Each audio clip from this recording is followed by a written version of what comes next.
Hi, this is Andrea Richards Scott with ARS Professional Development, and I am the Purpose Guide. And this month we are talking about goal setting and attainment. The goal attainment cycle depicts an effective process of handling goals. It begins with goal identification, which is followed by action taking. Once some progress has been made, an inspection of results takes place. Any deviation from the goal requires course correction. Successful accomplishment of the goal leads to attainment, and the cycle starts with a new or expanded goal. The goal attainment cycle also is supported by a goal attainment matrix. And in this matrix, you have an opportunity to identify the goal by setting targets, understanding the benefits for reaching that goal, setting SMART goals, which are specific, measurable, action oriented, realistic, and time specific. Then in the performance piece, it's all about consistent action taking. In the inspection and correction section, we look at the environment, we look at the resources, and we look at the obstacles. All of those can be either internal or external. And then finally, in the attainment phase, we celebrate our results and we look at the rewards that we get for reaching our goals.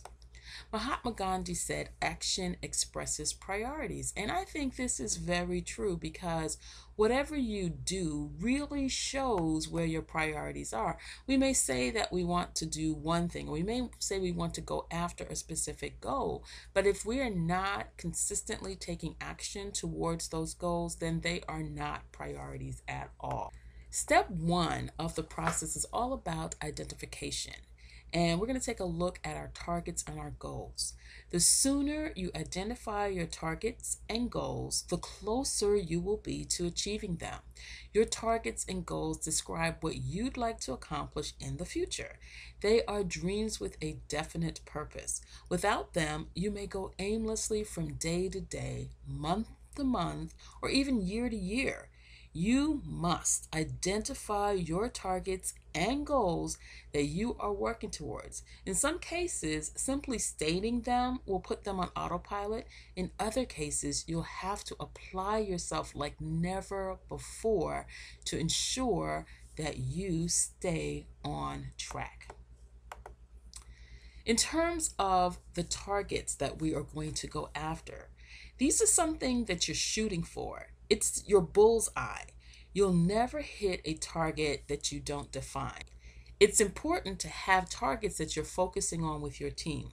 Fill out the target column based upon specific business industry. Once you've decided on your target for your business, the targets rarely change.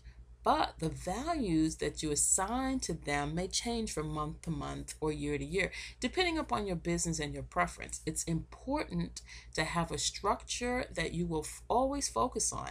This will help define and dictate your success. A goal is different than a target. A target is something that's general that you go for. A goal is something specific that you commit to.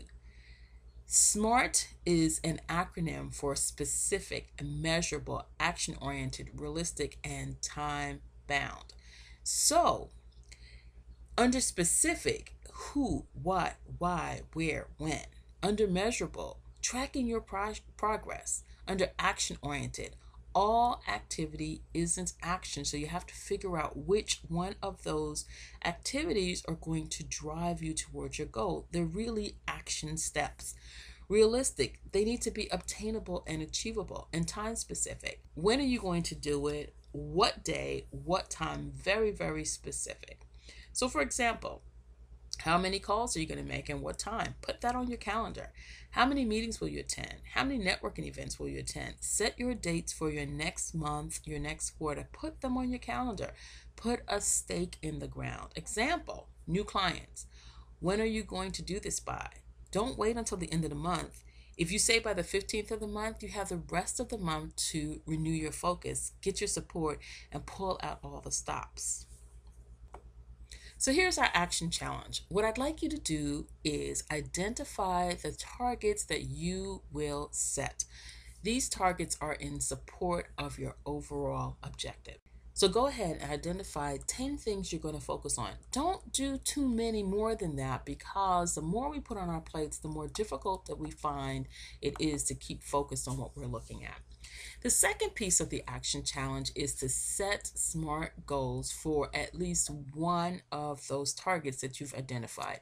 So again, SMART goals are specific, measurable, action oriented, realistic, and time specific.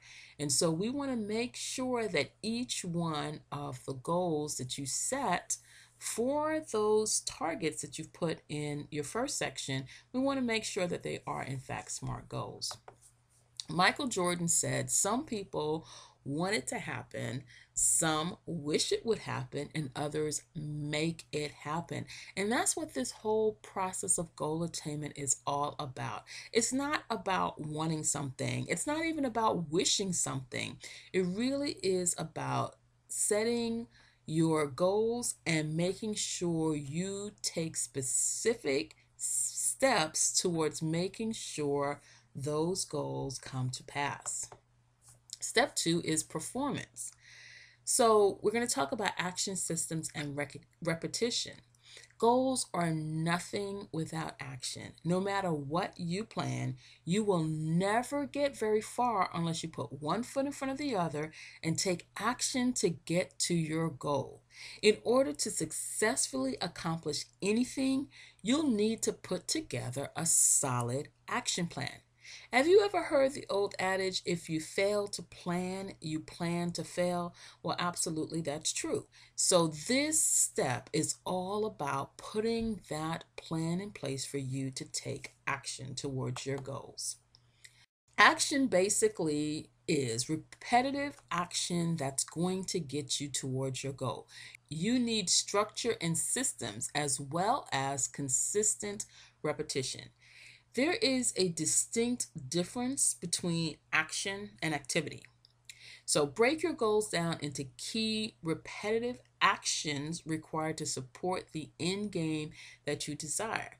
What are the key repetitive actions that you're going to focus on? It's one thing to say it, it's a totally different thing to actually do it. You must act if you want to be successful. Examples for a target of getting new clients or a goal of getting new clients would be must be out there in the community networking, some social media activity, maybe some blogging so that you can add value and attract people to you. What about being on the phone, doing face-to-face breakfasts and lunch meetings, researching places where you can find prospects, maybe the public records, speaking at organizations, holding your own events, webinars, teleconferences, teleclasses, live and in-person events. All of those things are actions that will get you towards your goal, not just merely activity or busy work. Nothing will define your life more than your repetitive actions or your routine. Watch your thoughts, for they become words. Watch your words because they become actions. Watch your actions because they become habits. Watch your habits, for they become character. And watch your character because it becomes your destiny. And that is a quote that I've heard over and over again. And essentially, I want to pull out the piece about action. If you watch your actions, they will become habits. And they drive your life. They ultimately become who you are. So, get a routine nailed down, and your organization will become a well-oiled machine. This will take time, but once it is done, it is so satisfying. Remember, action and activities are not synonymous. Systems. Working on your business, not in your business. Vision and mission clarity. You have to know what you want before you begin to create a system to get you there. Get clear on this step before trying to create a system, or else you'll end up spinning your wheels. Goals, expected outcomes, benchmarks, best practices, all of those are really important. Like anything else, you have to detail what your goals are for your system. Start where you are right now look at what other successful people are doing. Look at what you've been doing. If it works, keep it. If it doesn't, throw it out. Create a manual or a step-by-step guide. Once you have a viable and workable system, document it. This is important because having a manual will ensure that you stop working in your business. It allows you to hire others who can work in your business while you focus on growing and working on your business. Repetition forms habits, and habits determine your level of success. Success habits are the things you embrace and do every day to make yourself successful. Failure habits are the things that you do that make you unsuccessful. It's your choice. Either way, you're going to develop a habit. You determine whether or not you're going to develop success habits or whether you're going to develop failure habits. So here's another action challenge for you. I want you to detail the actions that you're going to do. These are the repeated actions that you're going to do to get you towards your goal. Remember, actions repeated over and over will form a habit. Systems, what systems are you going to put in place to support your goals? And then what are you going to repeat? What are you going to do daily, weekly, monthly to ensure that you drive the results that you want? Edward Deming said, inspect what you expect. And I have heard this for a long time, and I really think it's true. It's really important that if you have a goal, if you have an expectation for something, then you have to keep looking at it. You have to track it. You have to go back and measure it to make sure that you are making progress towards your goals. Inspection and correction. You must, as Deming said, inspect what you expect. You can't just assume that once you set the wheels in motion that the train will stay on track. To be successful, you need to review your progress and make sure that you're heading towards your goal. With regular inspection, you can identify the areas that need more attention.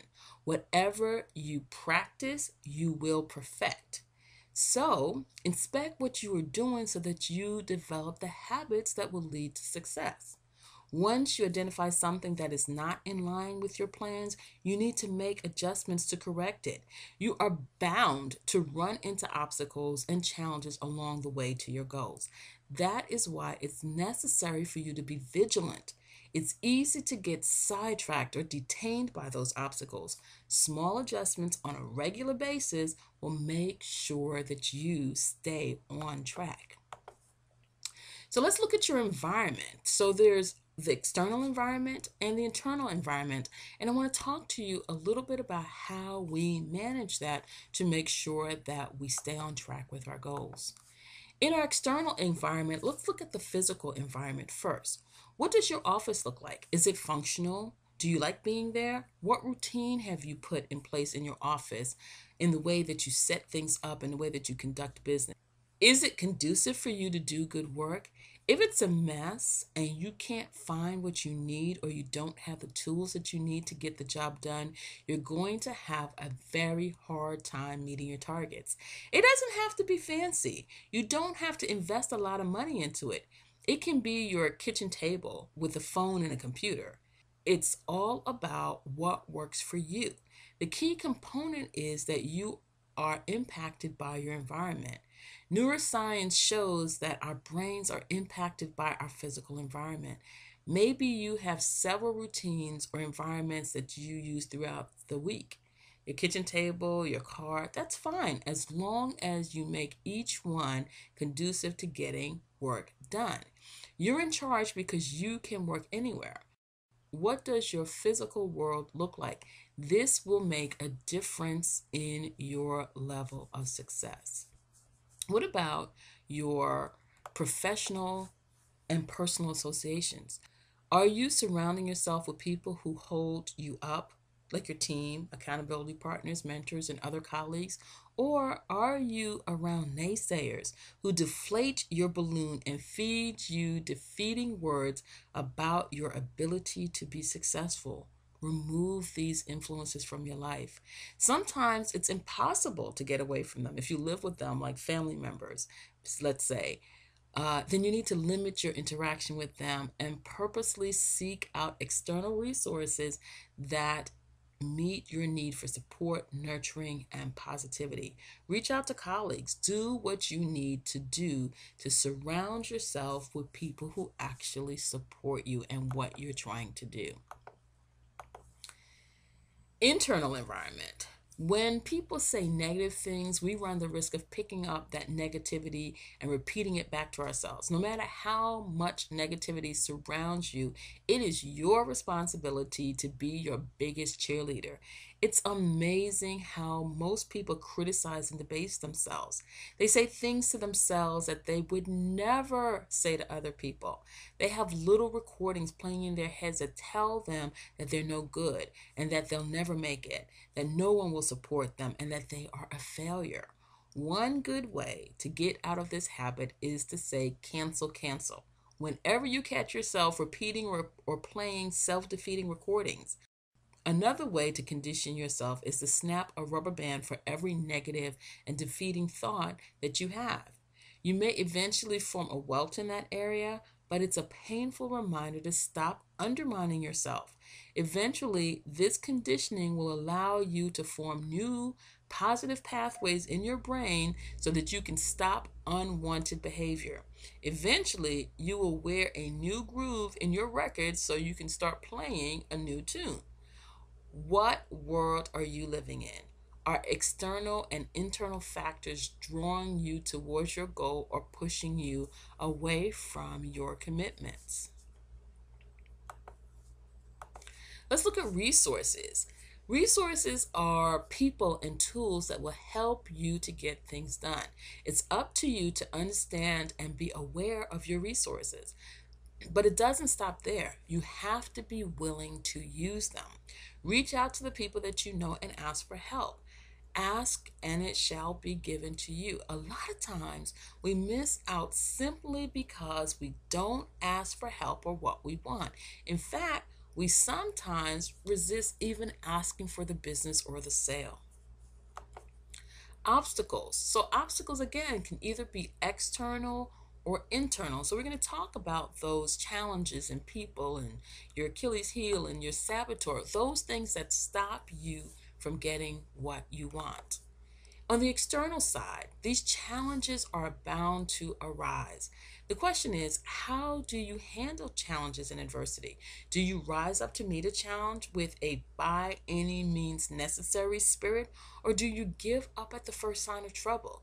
Do you have a commitment to staying the course and finishing the job?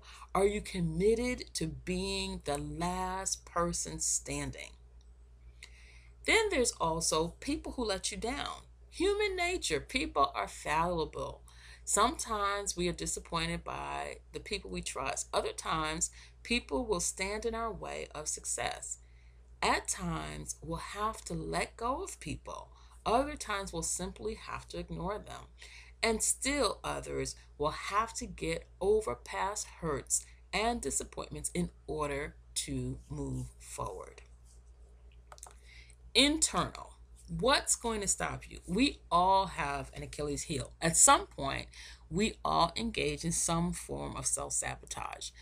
It's not really that we have a weakness, it's really just that we're human.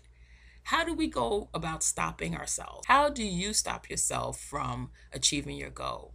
You know how that is. You're getting close to closing a deal, and then all of a sudden you forget to return a phone call. Or maybe you're getting so successful, and then suddenly you start having relationship issues or communication problems.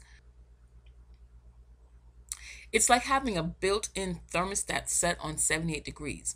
Once the temperature in the room gets above 78 degrees, your internal thermostat starts blowing cold air and forcing everything to return to the comfort zone. You already have greatness inside of you. You were created that way. It's just that we have to figure out how to override those thermostats so they don't sabotage our success. When we see something that we don't like about ourselves, we fight it. We try to destroy it. In the process, we destroy ourselves. At some point in our childhoods, we were shamed, and we took that shame in and we turned it on ourselves, and we began to belittle, criticize, and shame ourselves. This practice has to stop now. Go ahead and make friends with that gremlin. Instead of looking at it as a scary monster, think of it as a toddler. You wouldn't beat a toddler, would you? Look at the thing that's stopping you as yourself as a toddler. Visualize yourself as a little child that needs your love and attention. Your saboteur or your gremlin is nothing to be ashamed of. It's designed to protect you, really. Break that spell that the saboteur has with self-acceptance. Begin to take care of yourself and to love yourself and to be kind to yourself. With a toddler, if they made a mistake, you'd probably just show them the proper way and help them to find their way. Your toddler is scared, and your toddler only is trying to protect you the only way it knows how. Remember Dorothy and the other characters in The Wizard of Oz? They already had what they needed. All they had to do was look inside. It's the same for you. You already have everything you need. You don't have to get more or be more to be successful. Start where you are and grow from there. Life and experience are the best teachers. What about that gremlin or saboteur? What are they teaching you? So here's the action challenge. Look at your internal environment. Look at your external environment. We talked about your external environment being physical as well as the people and associations that you have. We talked about your internal environment being those negative things that we have running in our heads. Look at your resources. And look at your obstacles, your internal and external obstacles. We talked about your external obstacles as the challenges and people that are bound to arise. And we talked about the internal obstacles as the gremlin, the thing that's going to stop you from achieving the things that you say that you want. So let's put it all together. Review what you have written down in the exercises. What's your main objective? What are your related targets? What is your SMART goals? What repetitive actions are you going to take to develop a habit? What support internally and externally are you going to get in your environment? Identify your resources that you're going to be using. Get clear about what stops you, both internally and externally. If you have to take a guess, what is it protecting you from? Take that guess. What need do you think might be underlining that? Write that down. Write down that one thing that you could do to overcome this. Coach Bear Bryant said, "Never quit. It is the easiest cop-out in the world. Set a goal and don't quit until you've attained it. When you do attain it, set another goal and don't quit until you reach it. Never quit." I love that. Never quit. And I think that's what separates the successful person from the unsuccessful person, is the fact that successful people get up and keep going. A man may fall 7 times, but he gets back up each and every one of those times. And if we continue to get back up after every fall, we're guaranteed to ultimately be successful. And the final step is attainment. Identification, action, inspection, and correction can lead to the accomplishment of a worthy goal. Hard work and dedication goes into making your dreams come true. In order for you to make your dreams come true, you must be flexible. Internalize the benefits, find balance, stay focused, never ever give up on your dream. Don't forget to reward yourself in a meaningful way. This alerts your subconscious that there's a benefit to accomplishing objectives, hitting your targets, and meeting your goals. If you did a good job at setting SMART goals, you should be able to easily measure your results. You know when you've achieved what you set out to accomplish. The results speak for themselves. The individual results you have for your goals accumulate and ensure that you hit your targets and your major objectives. Here's the part that most people neglect: the rewards. The subconscious will work harder for you if it knows that there is benefit in doing so. Otherwise, there is more benefit in the status quo, the place of comfort. Remember, You're designed for self-preservation. So if there isn't an apparent benefit for stepping outside the comfort zone, then there'll be resistance. Rewards send signals to your subconscious to go after something that's worthwhile. Celebrate. Yeah, celebrate milestones and accomplishments. Don't just celebrate the end. Sometimes the end takes a long time to get here. That's why it's important to set milestones and celebrate every time you meet one. The celebration doesn't have to be grand, but it should be enough of an incentive to keep you moving towards your dream. Accomplishment. Celebrate big when the end is reached. What will you do to celebrate all your hard work? Celebrating your accomplishments is one way of taking care of yourself. If you've worked in another organization, you've probably had an opportunity to participate in incentives and award programs. But who gives out rewards in your business? It's up to you to recognize and celebrate your own accomplishments. So here's our final action challenge. What will you do to celebrate your accomplishment? What will you do to celebrate your milestones? And what will you do to celebrate when you reach your end state? This has been Andrea Richards Scott with ARS Professional Development. Thank you for joining me once again for our monthly calls. And we've been talking about goal setting and attainment. Please visit us at www.purposeguide.com and sign up for my Mindset Matters calls at www.yourmindsetmatters.info. Go ahead and register today. Have a great day.